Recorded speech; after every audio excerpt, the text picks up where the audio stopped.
Now let me show you a few tips and tricks to help you get the best pricing and terms from your supplier. Alright, so this is just a quick video on how to get the best pricing and terms from your supplier. And all we're really going to do is I'm going to just show you some little tips and tricks that I use that really help get the best pricing, not only from right from the beginning of your relationship with your supplier, but also as you develop a relationship over time. So to start off with, here's a few general guidelines. So the first thing is you want to be professional. Now you've heard me say this before and I'll probably say it again. It's so very, very important that you're professional with all your communication. Don't just, get lazy. You need to be very clear and concise. Pay attention to spelling. Pay attention to grammar. Don't discount the fact that a lot of suppliers, if you're contacting people in different countries from you, if their language skills aren't up to the same as yours, don't discount that and get sloppy. Next, don't dive straight into the minimum order quantity or the MOQ. Don't let that be the opener for your conversation. That information will come to the surface over time, over the next corresponding emails or Skype conversations you might have with them. And the main reason you want to do that, or you want to avoid doing that, is simply because you don't want them to think that you're just a small fish, you're just looking to get 50 or 100 in small time. They're going to move on to perhaps bigger fish or better prospects. So don't jump straight into MOQ right away. And then don't be unreasonable with your terms right off the bat either. Now, I'm not saying you can't play hardball at some point with some suppliers and really negotiate.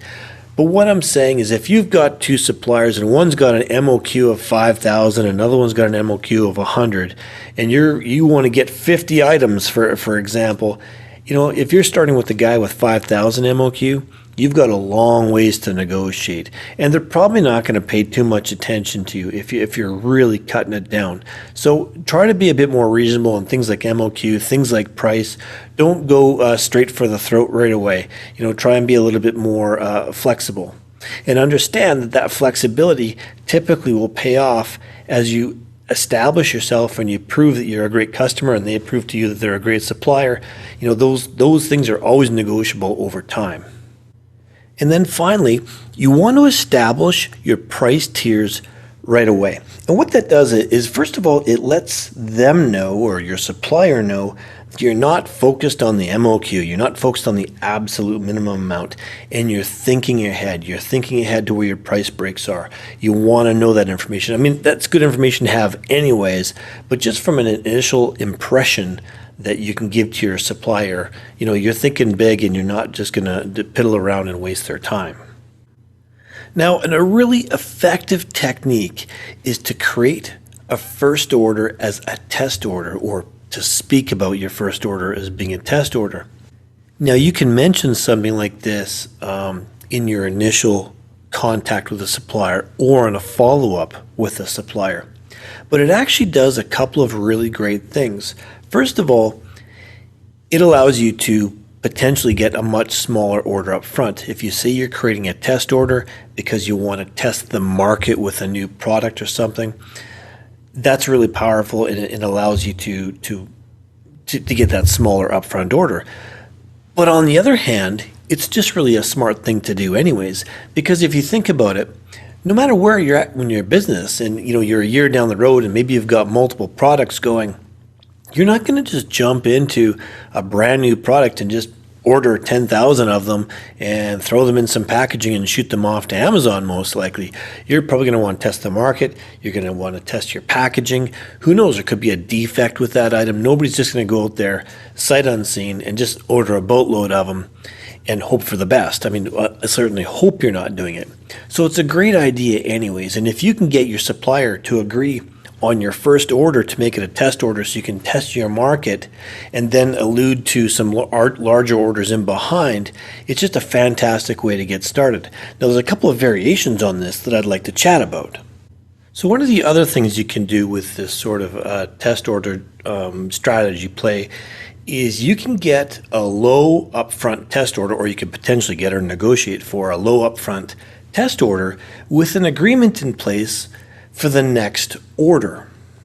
And by that I mean, you just say, your first order is going to be a low MOQ. Let's say it's going to be 200 units or 100 units, whatever it is, on test your order.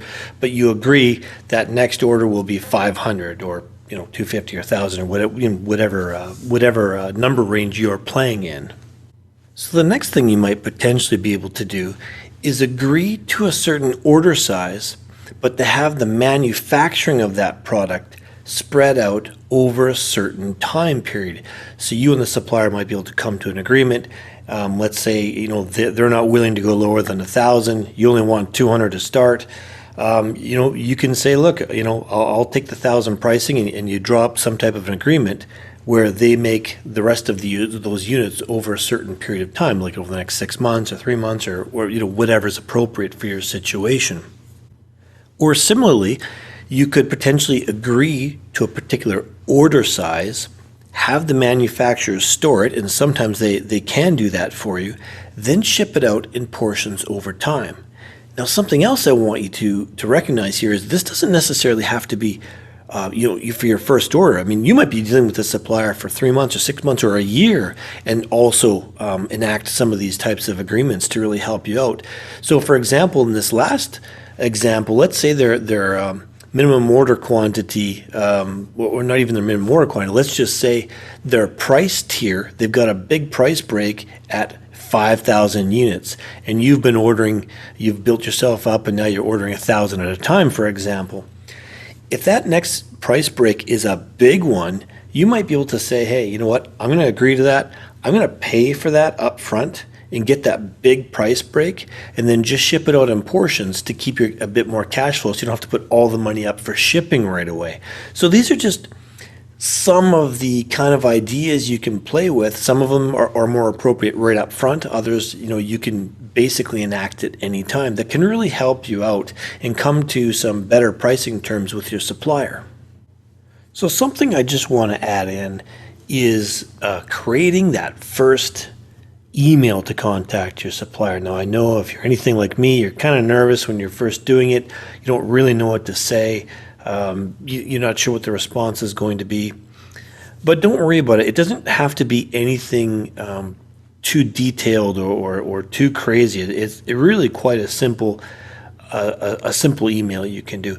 And if you remember when we were in the Alibaba sourcing video, when we were comparing suppliers, I don't blanket email different suppliers. I tend to do one at a time, and I tailor make it just slightly. Maybe I'll talk about a specific feature of their product or something that differentiates them, and I get a much higher response rate. So something, here's an example of an email I might send initially to a supplier.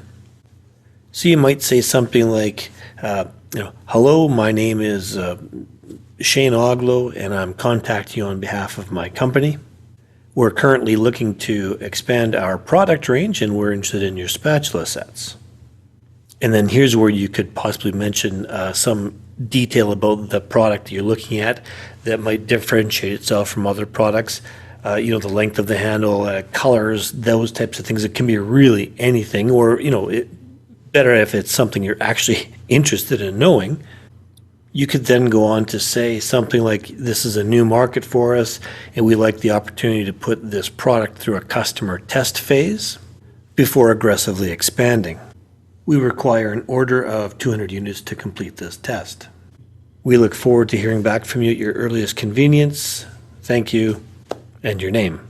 And that's really it. It can be that simple and that basic, just sort of a few sentences to get the ball rolling. And as I've mentioned before, oftentimes in that conversation will sort of evolve over to an IM or an instant messaging system like Skype, Viber, whatever they happen to be using. And obviously that was just sort of off the top of my head, but you get the basic idea. And you might want to structure it a little bit differently depending on the type of supplier you're dealing with or the type of product you're dealing with. So just to sum up, having that really solid professional relationship can really pay off in so many ways over time. And what you'll find is not only will they start to aggressively look to you for more business, and they're going to start, they may or may not volunteer price breaks, but they'll be open to that if they don't, and don't be surprised if they do. But as your supplier understands your brand, a lot of times they're going to have their own ideas for your product, maybe modifications, maybe add-on products, maybe new products they think would be a really good fit for your expansion.